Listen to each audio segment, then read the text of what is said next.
Trader et futur trader, bonjour, ici c'est Thomas. J'espère que vous allez bien, j'espère que vous avez passé de bonnes vacances, que vous êtes prêts à faire de très bons trades et à gagner de l'argent en bourse. Donc vous êtes prêts pour une rentrée scolaire. Oui, effectivement, on parle de rentrée scolaire parce que du coup c'est pas une année civile. Donc on est parti. Comme à l'habitude, je vais faire une analyse technique sur plusieurs actions. Tout ce que je vais dire aujourd'hui n'est pas un conseil d'achat ni de vente, c'est vraiment un titre informatif et pédagogique. Donc c'est vraiment à vous de prendre vos responsabilités. Voilà, je suis pas habilité à vous donner des conseils d'achat ni de vente, tout simplement. Voilà. Donc on va commencer par l'action MND que vous voyez à l'écran. Donc chaque bougie correspond à une semaine de cotation. J'ai mis une semaine de cotation. Donc là, on revient d'une grosse phase de baisse sur l'action. Vous voyez, les volumes sont arrivés très fortement. Et là, en fait, on commence à être dans une zone beaucoup plus à plat. On a quasiment, voilà, on a même réussi à casser la moyenne mobile, on a réussi à casser à la hausse la moyenne mobile 20 périodes, donc la moyenne mobile 20 périodes hebdomadaire. Donc du coup, montre bien qu'on est en train de changer de polarité, qu'on est en train de passer à la hausse, tout simplement. Donc là, on va se rapprocher un peu. Donc chaque bougie correspond à une journée de cotation. Pour information, dans toute la vidéo, on aura les données de vendredi. Donc là, on est le lundi 31 août. Tout ce que vous voyez, c'est jusqu'au vendredi. Vendredi de quel jour? C'était vendredi 28, il me semble, c'est ça. Donc voilà. Donc, alors pour information, pour la petite histoire, je viens de faire la vidéo et je me suis rendu compte que mon écran n'était pas enregistré. Donc il faut que je refasse la vidéo tout simplement, rien que pour vous. Donc voilà. Donc il y a déjà des informations qui sont notées sur les graphiques, etc. Donc c'est tout simplement parce que je viens de faire la vidéo et que je la refais. Voilà pour la petite anecdote d'aujourd'hui, tout simplement, c'est la rentrée compliquée pour tout le monde et aussi pour moi, tout simplement. Donc l'action MND. Alors, je vais essayer de faire plus vite parce que j'en ai marre de parler. donc voilà. Donc l'action MND, donc comme je viens de vous dire, elle ressort de. Donc là, on passe sur au-dessus des moyennes mobiles. Vous voyez toutes les moyennes mobiles sont quasiment à plat. Toutes les moyennes mobiles, du coup, donc la moyenne mobile 50 périodes est en dessous des prix. Putain, je vais y arriver aujourd'hui, c'est compliqué. Donc ce qui est plutôt bon signe. Donc là, j'ai tracé un triangle. Alors du coup, la zone qui est là-haut, c'est une zone, hein, comme toujours. Vous voyez, en plus, il y a les mèches qui dérangent. Donc du coup, là je trace ici la résistance, mais c'est une zone. Pour moi, hein, ce qui pourrait être intéressant, alors du coup, là, actuellement, si ça cassait tout de suite, il faudrait placer le stop loss par ici. Par contre, si la construction se faisait encore un peu plus loin, le stop loss pourrait être déplacé, être mis sous le plus bas qui pourrait être tracé par ici. Donc du coup, ça serait bien que ça consolide un peu, que ça continue à tracer pour que le stop loss soit vraiment très serré et qu'on puisse prendre une position, plus d'action en portefeuille tout simplement. Voilà, après je vous laisse regarder les risky reward, voir s'il est intéressant ou pas. Il faut toujours aussi se baser par rapport au risky reward pour savoir si on rentre en position ou pas tout simplement. L'action MND, donc à surveiller dans les prochains jours. Donc DBT, on revient sur l'action DBT dont on a parlé plusieurs fois déjà. Là, on est un petit peu comme pour MD, elle est dans un triangle. Alors le triangle est dans l'autre sens, mais voilà, c'est pour vous montrer que les figures peuvent aller dans les deux sens. Ouais, du coup, à surveiller, voir si ça sort de ce triangle en pointillé, là, c'est la résistance qui est ici. Vous voyez, hop, si ça cassait ici, ça pourrait être un bon point d'entrée, avec le stop loss juste en dessous de la figure, avec comme premier objectif le haut de la résistance qui est là. Alors c'est pareil, hein, c'est une zone de résistance. Donc, mais bon, le premier objectif serait par ici. Donc ce que je disais du coup juste avant avec mes tracés qui sont juste là. Donc si ça se trouve, ça va casser directement la résistance, ça va partir beaucoup plus haut, ou soit ça va taper sur la résistance ici et du coup reconstruire une base. Et du coup, voilà, à vous de prendre une position pas pour la nouvelle construction. Donc voilà, bon, dans tous les cas, pour l'instant on est ici. Si ça cassait le triangle qui est ici, on pourrait prendre position à ce niveau-là, avec un stop loss assez serré, avec comme premier objectif ici. Et en plus, le risque reward serait intéressant. Donc voilà, dans tous les cas, à vous de voir et de prendre vos décisions si besoin ou pas. Alors, Gossin. Cossin. Donc, du coup, j'imagine que certains ont pris position. Du coup, j'ai dû peut-être en parler quand c'était par là, même un peu avant. Il y avait une position éventuellement sur les plus bas. Vous voyez là, ça avait joué une zone de résistance. La zone de résistance est devenue support. Donc, j'imagine que certains ont voulu jouer le support pour pouvoir viser la hausse. En plus, le support était doublé entre guillemets par la moyenne mobile qui montait, la moyenne mobile 20 périodes. Donc c'était un bon point d'entrée par rapport à deux zones, enfin une zone de support à tracer et une zone de support moyenne mobile. Donc là, effectivement, on aurait pu éventuellement se faire avoir vu que ça a cassé la baisse. Bon, il y a une grosse hausse, vous voyez, jeu des volumes, hop, énorme hausse depuis ça construit. Donc là, ça construit, vous voyez, là ça construit, baisse des volumes, là ça construit, baisse des volumes. Donc deux possibilités encore, soit prendre position, hop, ici sur le support, soit sur la cassure de la résistance ici. Vous savez que je préfère les cassures de résistance plutôt par ici. Enfin, c'est des positions, enfin, c'est des positions qui sont plus sûres. Vous êtes quasiment presque sûr de gagner entre guillemets sur la cassure d'une résistance, alors que sur un support, c'est beaucoup moins sûr. Par contre, effectivement, sur un support, souvent, vous avez plus de chances de prendre plus de gains. Mais voilà, la position est moins sûre. Donc vraiment à vous de prendre vos décisions, tout simplement. Vernet, hop. Alors du coup là je reviens sur une action dont à l'époque j'étais pas trop friand, qui était un peu une position un peu incertaine, ça allait un peu dans tous les sens, j'étais pas trop sûr, il me semble. Je vous laisserai regarder la vidéo que j'avais dit à l'époque sur l'action Vernet. Donc là, comme beaucoup d'actions, belle stagnation. Hop, on va juste prendre un peu de recul. Je vais éviter comme d'aller trop vite.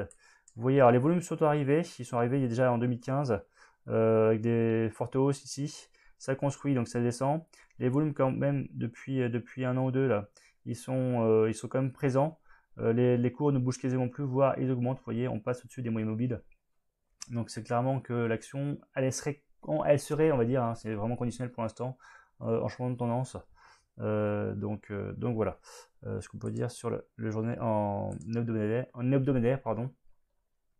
Donc du coup là j'avais tracé à l'époque une belle résistance qui a tapé ici, c'est revenu. Là vous voyez on reste sur les plus hauts, on est au-dessus de la résistance, donc ça pourrait éventuellement dire que du coup on va repartir vers le haut. Donc c'est soit vous considérez qu'il y a un espèce de triangle ici et du coup vous prenez la question de la résistance, mais pour miser quoi? Vous allez miser le haut d'ici. Vous allez miser du coup vous allez vous baser sur la règle de la balançoire. Hop, vous allez vous baser sur la hauteur du triangle et la reporter. Oula, je vais la refaire et la reporter pour avoir comme point objectif. Voilà, je sais pas trop ce que vous voulez faire, mais en tout cas l'action est à surveiller, l'action est sûrement à rentrer dans le portefeuille très bientôt. Vous voyez les baisses et volumes ici pendant la construction de la figure, donc il est fort possible dès que ça casse que les volumes arrivent comme ici et que du coup il y ait une belle progression qui arrive. Donc il est fort possible que le jeu de la balançoire se fasse. Il est fort possible que le objectif soit par ici. Je vous laisse regarder les objectifs par rapport aux de résistance. Donc voilà. En tout cas, action qui changerait de polarité, qui passerait à la hausse plutôt. Là, on était plutôt dans une tendance un peu incertaine. Donc voilà, pourquoi pas rentrer en position très prochainement sur l'action. Balio. Hop, alors Balio. Pareil, donc tendance baissière, on commence à revenir un peu plus sur... Enfin, on casse les moyennes mobiles. Alors effectivement, on a déjà cassé les moyennes mobiles et tout, du coup on est toujours resté en tendance baissière. Par contre, la différence, c'est que clairement, vous voyez le jet des volumes, comme d'habitude, clairement, qui indique que l'action intéresse, qu'elle intéresse les grosses mains. Donc effectivement, là, on peut voir qu'on est même encore en tendance baissière, hein, si on prend les données hebdomadaires. Par contre, on voit que les cours sont vraiment très resserrés ici. Il se passe quasiment plus rien, et ça c'est assez intéressant parce que du coup plus c'est resserré et plus c'est bon, sans mauvais jeu de mots, pardon. Voilà, c'est très resserré, en fait c'est comme un ressort, plus vous le serrez et puis quand vous allez le relâcher, ça va exploser. Alors on sait jamais si ça va exploser à la hausse ou à la baisse, ça c'est vraiment les cours qui nous le disent. Mais dans tous les cas, là, c'est bien serré. On le voit très bien en données hebdomadaires. Donc c'est trop, ça va casser ce triangle à la baisse. Donc voilà, à vous de voir. Soit effectivement vous prenez position sur cassure du triangle qui est ici. Alors triangle qui n'est pas forcément super propre, super joli. Vous pouvez le tracer un peu comme vous voulez. Voilà, vous pouvez le tracer aussi comme ça. Peu importe. Du coup, comme premier objectif par ici.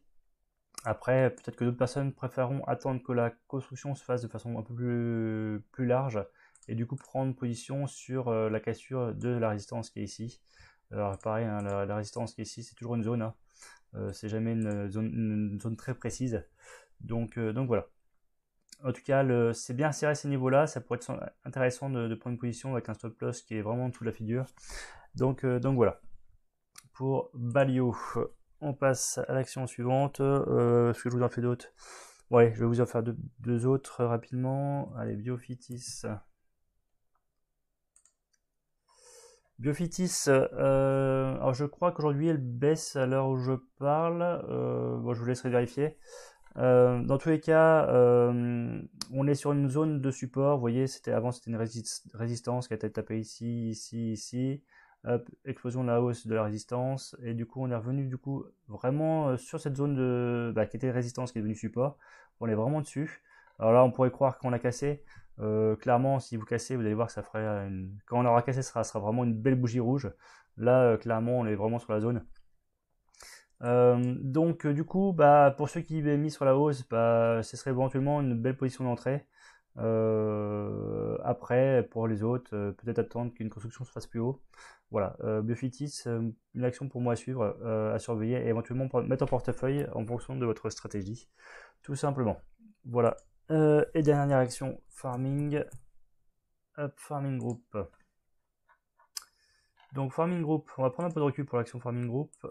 Parce que du coup, elle est assez longue, on va dire. Alors, quand elle explose très fortement à la hausse. Par contre, en ce moment, elle construit, donc du coup, c'est un peu plus long. Donc là, chaque bougie correspond à une semaine de cotation. Alors, vous voyez, belle tendance baissière. Depuis, le stagne, voire elle monte. Hein, comme vous pouvez voir, on est au-dessus des moyennes mobiles globalement. Même si de temps en temps, on revient en dessous. Donc là, vous voyez, hop, les volumes qui arrivent, explosion à la hausse, on s'est pris 350% après construction.